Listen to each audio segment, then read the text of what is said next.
अल्हम्दुलिल्लाहि वहदा वस्सलातु वस्सलामु अला मन ला नबिय्य बअदा। अस्सलामु अलैकुम व रहमतुल्लाह। प्रोग्राम कुरान की अरबी के नए एपिसोड के साथ हाजिर है। आज का टॉपिक हमारा बहुत ही आसान है। आज इंशाअल्लाह हम सिर्फ तनवीन और अलिफ लाम के बारे में कुछ इंफॉर्मेशन और मालूमात हासिल करेंगे। यानी कि अगर किसी इस्म के ऊपर तनवीन हो और किसी इस्म के ऊपर अलिफ लाम हो तो उसका माना क्या होता है। सबसे पहले तो इस बात को समझ लीजिएगा कि दो आर्टिकल्स कभी भी एक साथ नहीं आ सकते। मिसाल के तौर पे अगर हम इंग्लिश की एग्जांपल लें तो द बुक, ये आपने कहीं पे भी नहीं पढ़ा होगा और ना ही सुना होगा।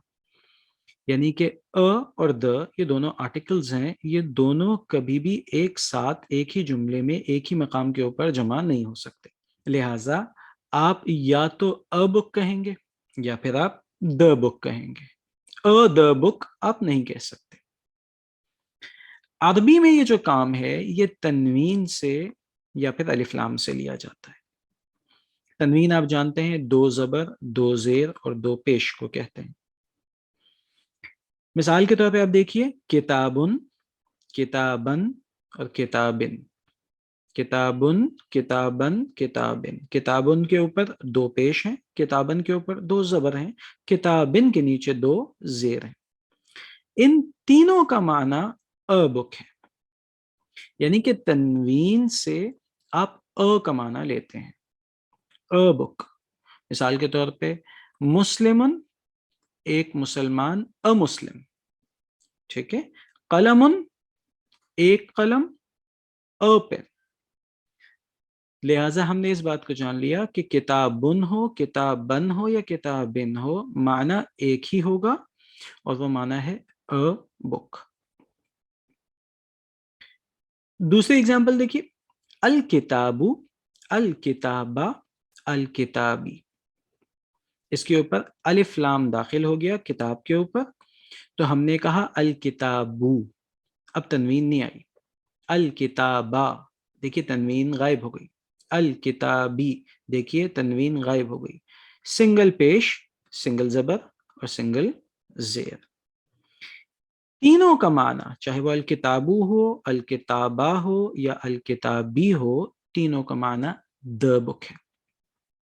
तो इस बात को ज़हन में रख लीजिए कि तनवीन और अलिफ लाम, देखिए जैसे कि अल किताबुन, तनवीन और अलिफ लाम ये कभी भी साथ नहीं आ सकते। अलिफ लाम आएगा तो तनवीन नहीं आएगी उस इस्म के ऊपर, तनवीन आएगी अगर इस्म के ऊपर तो फिर अलिफ लाम नहीं आएगा। तनवीन आएगी तो तर्जमा अ से होगा और अगर अलिफ लाम आएगा तो फिर तर्जमा द से होगा। अगर आपने इस बात को अच्छे अंदाज में समझ लिया है तो इंशाल्लाह अब हम प्रैक्टिस की तरफ चलते हैं। देखिए अल्फाज की लिस्ट आपके सामने मौजूद है। इंशाल्लाह इसमें से मैं 3-4 आपके लिए बयान यहाँ पे कर दूंगा और बाकी की प्रैक्टिस फिर आप खुद कीजिएगा। देखिए यहाँ पे लफ्ज़ लिखा है अल मुस्लिमु, तो अब आपने बताना है कि क्या इसके साथ तनवीन आ सकती है। क्या ये अल मुस्लिमुन या अल मुस्लिमन या अल मुस्लिमिन हो सकता है या नहीं हो सकता। यकीनन ये अल मुस्लिमुन, अल मुस्लिमन या अल मुस्लिमिन नहीं हो सकता क्योंकि अलिफ लाम और तनवीन साथ नहीं आ सकती।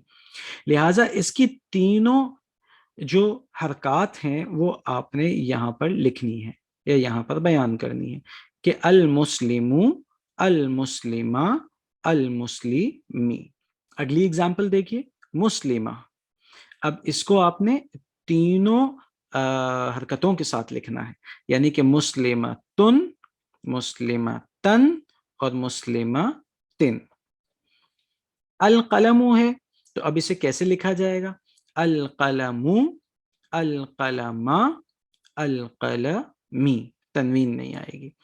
बिल्कुल देखिए अब मैं एक और एग्जांपल आखिरी आपको दे देता हूँ, रजुल। अब रजुल अलिफ लाम नहीं है, लिहाजा हम इसको रजुलुन, रजुलन और रजुलिन तीनों अंदाज में लिख सकते हैं और इसके माना अ मेन होंगे और अल मुस्लिमों के माना द मुस्लिम होंगे। यहाँ पर जो असल बात बताने की थी वो ये थी कि अलिफ लाम और तनवीन ये दोनों एक साथ एक लफ्ज के ऊपर नहीं आ सकते। الف لام آئے گا تو تنوین نہیں آئے گی، تنوین آئے گی تو الف لام نہیں آئے گا۔ آج کے لیے بس اتنا ہی، انشاءاللہ نیکسٹ لیکچر میں ہم اعراب کو پڑھنا شروع کریں گے۔ السلام علیکم ورحمۃ اللہ وبرکاتہ۔